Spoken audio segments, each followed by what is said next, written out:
والطور وكتاب مسطور في رق منشور والبيت المعمور والسقف المرفوع والبحر المسجور إن عذاب ربك لواقع ما له من دافع يوم تمور السماء مورا وتسير الجبال سيرا فويل يومئذ للمكذبين الذين هم في خوض يلعبون يوم يدعون إلى نار جهنم دعا هذه النار التي كنتم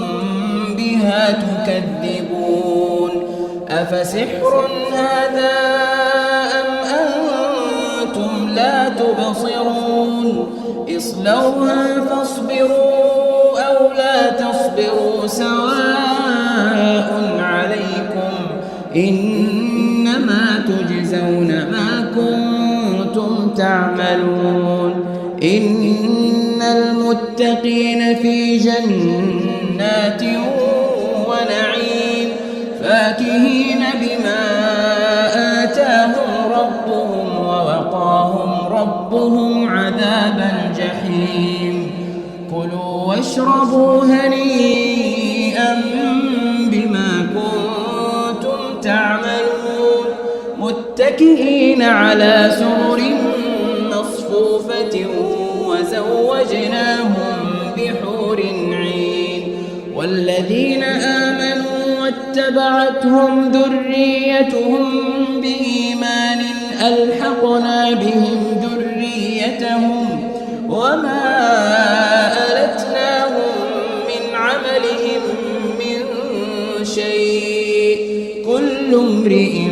بما كسب رهين وأمددناهم بفاكهة ولحم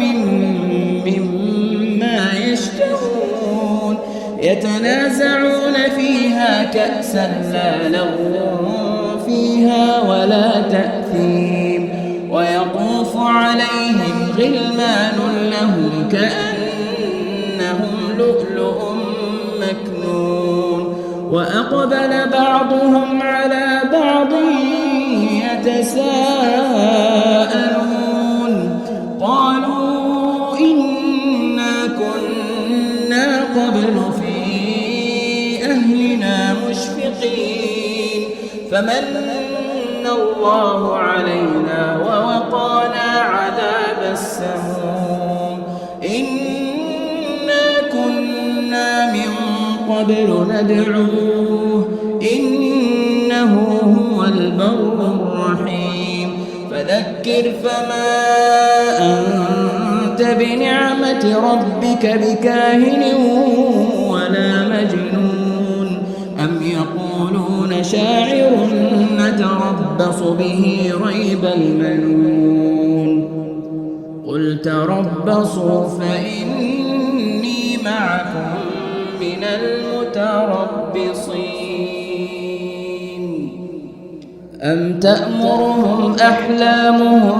بهذا أم هم قوم طاغون أم يقولون تقوله بل لا يؤمنون فليأتوا بحديث مثله إن كانوا صادقين أم خلقوا من غير شيء أم هم الخالقون أم خلقوا السماوات والأرض بل لا يوقنون أم عندهم خزائن ربك أم هم المسيطرون أم لهم سلم يستمعون فيه فليأت مستمعهم بسلطان مبين أم له البنات ولكم البنون أم تسألهم أجرا فهم من مغرم مثقلون أم عندهم الغيب فهم يكتبون كيدا فالذين كفروا هم المكيدون